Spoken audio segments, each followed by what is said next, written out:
Hello ছাত্রছাত্রীরা, তোমরা সবাই কেমন আছো? আজকের তোমাদের জন্য নিয়ে এসেছি দশম শ্রেণীর জীবনবিজ্ঞান বিষয়ে গমন চ্যাপ্টারের বেশ কিছু সাজেস্টিভ কোশ্চেন নিয়ে। চলো কোশ্চেনগুলো আজকে আমরা দেখব।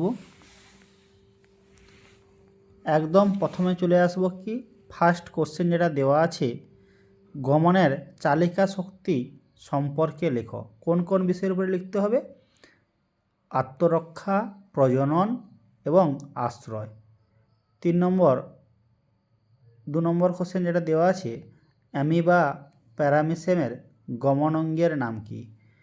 তৃতীয় কোশ্চেন, গমনে মাছের মায়োটম বেশি এবং বক্ষ পাখনা, পৃষ্ঠ পাখনা, পায়ু পাখনা, পুচ্ছ পাখনা এদের ভূমিকা লেখো।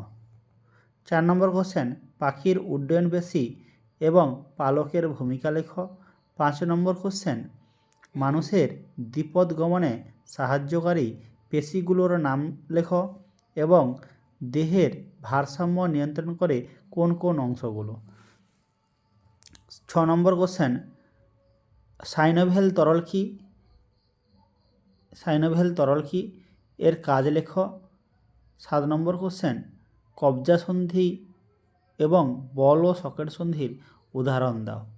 8 নম্বর question, flexion, extension, abduction, adduction, rotation কাকে বলে?